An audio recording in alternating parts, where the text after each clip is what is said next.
والسلام على رسول الله وعلى آله وصحبه ومن والاه. معالي الأستاذ جلول عياد وزير المالية التونسي، معالي الدكتور سامي سويد الممثل البنك الإسلامي للتنمية، معالي الأستاذ عدنان يوسف الرئيس التنفيذي لمجموعة البركة المصرفية ورئيس اتحاد المصارف العربية، سماحة السادة العلماء الأفاضل الشيخ محمد المختار السلامي والشيخ محمد البراداوي، حضرات السادة والسيدات، الإخوة الضيوف، السلام عليكم ورحمة الله وبركاته. يسعدني في البداية أن أرحب بكم جميعا في هذا الملتقى المغاربي الأول للمالية الإسلامية، وإنني أحيي هذا الحضور الكثيف من السادة المصرفيين والماليين والأكاديميين وكل المهتمين بصناعة الخدمات المالية الإسلامية. بطاقة تحية وتقدير وعرفان أقدمها للأستاذ جلول عياد وزير المالية الذي يشرفنا برعاية هذا الملتقى، وهو الرجل المتخصص الخبير الدولي الذي يعمل من أجل تطوير كل الحلول والآليات المناسبة للنهوض ببلدنا في هذه المرحلة الدقيقة.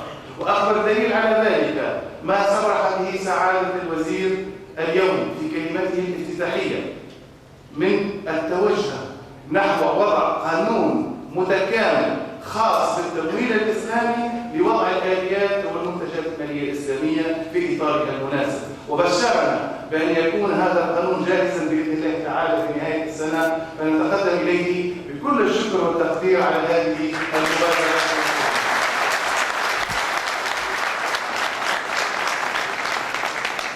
ولا يفوتني أن أشكر مجموعة البركة المصرفية الشريك الاستراتيجي والراعي الأساسي لهذا الملتقى، فقد عملنا طوال الفترة السابقة جنبا إلى جنب مع مسؤوليها وموظفيها من أجل التحضير والتنظيم الجيد لهذا الملتقى حتى يظهر بهذا المستوى الذي نأمل أن يحصل على رضاكم.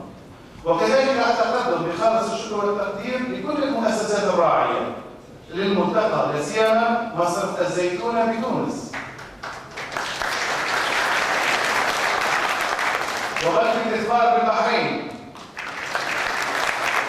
ومصرف السلام بالجزائر، ومجموعة جيفور بتونس، والشركة العربية للتأجير بتونس.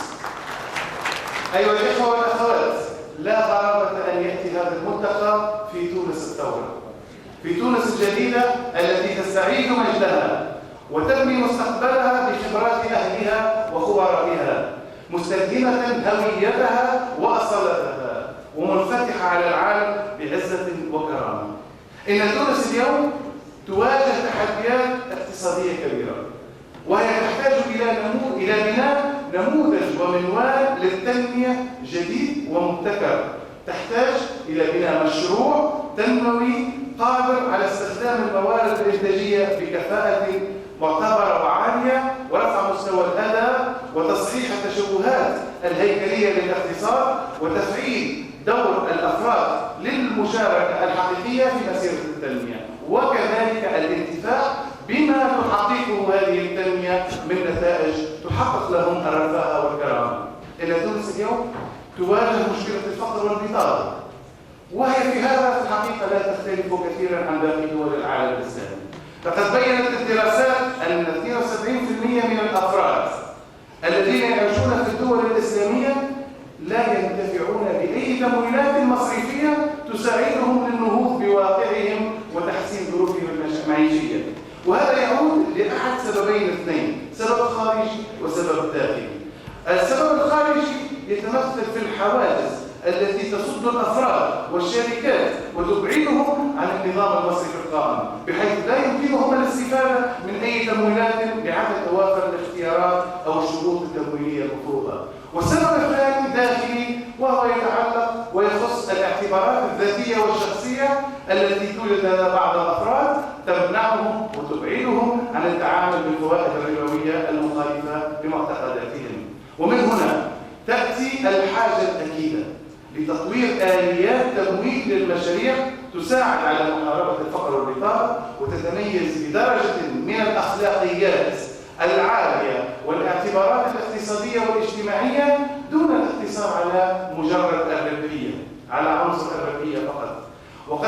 مصلحة الصناعة المالية الإسلامية تقديم مجموعة من هذه الصيغ تلبي مختلف الاحتياجات وتتوافق مع مبادئ وأحكام الشريعة الإسلامية. لقد أكد صندوق النقد الدولي في بعض التقارير الحديثة التي أصدرها أكد على إيجابية النظام المصرفي الإسلامي، وأن البنوك الإسلامية كانت الأقل تضررا من الأزمة المالية العالمية بسبب عدم دخولها في أعمال تقوم على المجازفات وعلى تحقيق أعلى العوائد من عمليات شكلية نقدية بعيدة كل البعد عن تمويل المشروعات الحقيقية وعن الاقتصاد الحقيقي. وقد برهنت المفاهيم والقواعد والآليات المستقاة من الشريعة الإسلامية في التمويل والاقتصاد برهنت على جدارتها بتقديم الحلول المبتكرة المناسبة، وكذلك جدواها التطبيقية وقدرتها على المساهمة في الاقتصاد الحقيقي وتحقيق التنمية المنشودة. وهذا ما شجع الكثير من البنوك التقليدية على تقديم خدمات مالية إسلامية إلى جانب خدماتها التقليدية، وقد رأينا ذلك في كثير من الدول حتى التي يمثل المسلمون فيها أقلية مثل بريطانيا وألمانيا وفرنسا والصين وروسيا وغير ذلك. إن اهتمام المؤسسات التقليدية والغربية بالمنتجات المالية الإسلامية يأتي بلا شك استجابة لتطورات السوق وللطلب المتنامي على المنتجات المالية الإسلامية. هذا الاهتمام كان في بدايته اهتماما نفعيا مصلحيا كميا لا بأس به، ولكن هذا الاهتمام تطور بعد ذلك. الصناعة المالية الإسلامية بعد الأزمة المالية العالمية شهدت مزيدا من الاهتمام، ليس النفعي المصلحي الكمي وإنما مزيدا من الاهتمام النوعي والفكري. فقد استقطبت اهتمام الخبراء ورجال الاقتصاد والحائزين على جائزة نوبل، بل وحتى السياسيين وغيرهم استقطبت اهتمامهم للتأمل في أسسها والاستفادة من المبادئ التي تقوم عليها، وهي في الحقيقة مبادئ إنسانية حضارية نجدها ليس فقط في الإسلام، نجدها في جميع الشرائع السماوية من المسيحية واليهودية وغيرها، ولكن للأسف الغرب نساها أو تنساها واستبدلها بنظام اقتصادي ومالي استفزازي وانتقائي ومتوحش. وفي ضوء هذه المعطيات فقد رأينا أن نخصص الجلسة الأولى من هذا الملتقى للحديث عن مبادئ وآليات التمويل الإسلامي لمزيد التعرف على صناعة الخدمات المالية الإسلامية.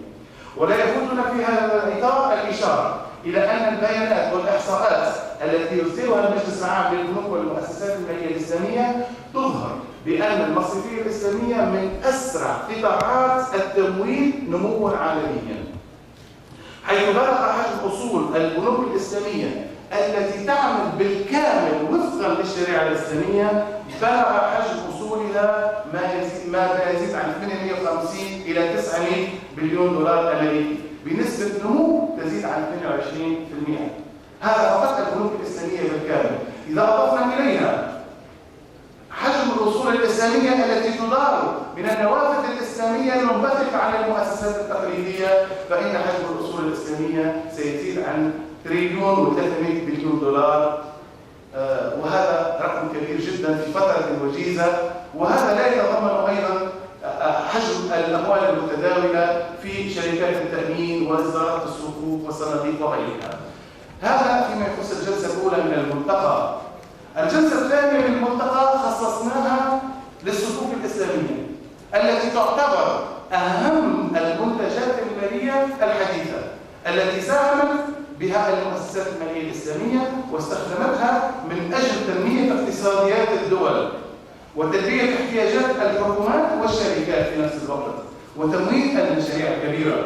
وذلك هذه الصكوك تمثل آلية فنية تعتمد على الصياغة الاستثمارية المتوافقة مع الشريعة الإسلامية بديلاً عن الصياغة القائمة على المديونيات. وقد نشطت صناعة الصكوك الإسلامية في مختلف الأسواق والدول حتى احتلت موقعاً ريادياً متقدم، وبلغ حجم إصدارات الصكوك على مستوى العالم إلى نهاية 2010 ما يزيد عن 100 بليون دولار. ولذلك من المهم أن نعرف في هذا الملتقى مفهوم الصكوك والفرق بينه وبين السندات التقليدية، وحرصنا بالإضافة إلى ذلك تنظيم ورشة عمل خاصة بالجوانب التطبيقية للصكوك الإسلامية لمناقشة الجوانب التطبيقية للصكوك، بالإضافة إلى ورشة موازية عن الجوانب التطبيقية للصناديق الاستثمارية. وسيشهد اليوم الثاني من الملتقى عرض قصص النجاح العالمية في كل من البحرين وماليزيا والسودان وتركيا وفرنسا. كما ستتناول الجلسة الثانية في اليوم الثاني موضوع المتطلبات القانونية للمالية الإسلامية، حيث إن غياب مثل هذا الإطار القانوني والإشرافي يعيد تطور الصناعة المالية الإسلامية، سواء فيما يتعلق بتنظيم العمل المصرفي الإسلامي أو شركة التأمين أو إصدار الصكوك أو الصناديق. كل ذلك يحتاج إلى بيئة تشريعية مناسبة كما ذكر معالي الوزير. وأصبحت اليوم الحقيقة الحاجة ضرورية لمثل هذه التشريعات. الحقيقة انتهى العصر الذي كانت فيه الدول ترخص للبنوك والمؤسسات المالية بتراخيص خاصة ومراسيم استثنائية. هذا العصر وانتهى.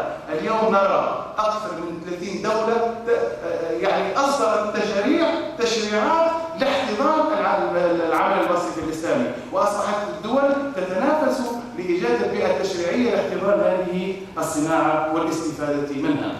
الجلسة الثالثة في اليوم الثاني من الملتقى ستتناول موضوع دور الزكاة والوقف في التنمية الاقتصادية. فقد أهدى الإسلام للإنسانية مؤسستين هامتين هما مؤسسة الزكاة ومؤسسة الوقف، إلا أن الواقع السياسي والممارسات الخاطئة في العالم الإسلامي عطلت أو غيبت دور هاتين المؤسستين، ففقدت أهميتها ودورها في تنمية المجتمع في العصور المتأخرة، بينما نرى أن العالم المتقدم أخذ في أوروبا وأمريكا أخذ بمؤسسة الوقف، وكانت مؤسسات الوقف سببا من أسباب تقدم مجتمعاتها وحدوث نهضتها في الوقت الذي تخلفت فيه المجتمعات الإسلامية.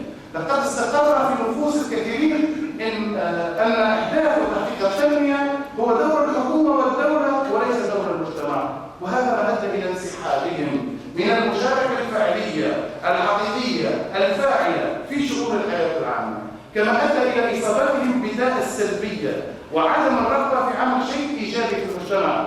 ولذلك من المهم إحياء نظام الوقف والزكاة وحث المجتمع على إعادة تبنيها وتطويرها بصورة جدية ومنظمة ومؤسساتية قادرة على تحقيق نقلة حقيقية وتنمية ذاتية تشمل مختلف الجوانب الحياتية الصحية والتعليمية والاجتماعية والاقتصادية وغيرها، وهذا ما يساعد في تخفيف العبء عن الدولة وإيجاد صيغ متميزة في تمويل التنمية بديلة ومكملة للتمويل الحكومي أو التمويل الأجنبي. وأخيرا ستتناول جلسة الختام آفاق المالية الإسلامية في الدول المغاربية، حيث تهدف هذه الجلسة إلى تأمين انطلاقة صحيحة وثابتة للمالية الإسلامية في دول المغرب العربي، وذلك من خلال عرض ودراسة ما توصلت إليه التجارب السابقة في هذا الخصوص، والتعرف على أهم التحديات والمعوقات التي واجهتها وكيف استطاعت إيجاد الحلول المناسبة لها، ثم النظر في الواقع المحلي والخصائص المميزة لمنطقتنا المغاربية من أجل بناء تصورات ووضع البدائل والضوابط والآليات الكفيلة بنجاح هذه المسيرة المباركة بإذن الله تعالى. لا أريد أن أطيل عليكم كثيرا أكثر من هذا، وأشكر ختاما كل المتحدثين على ما بذلوه وما سيبذلونه من جهد في تقديم ورقات العمل، وإني متأكد بأن مشاركتكم وتفاعلكم مع هذه الأبحاث سيساهم في إثراء الحوار والوصول إلى نتائج وتوصيات هامة تستفيد بها تونس العزيزة وكل الدول المغاربية. وفقكم الله، والسلام عليكم ورحمة الله وبركاته.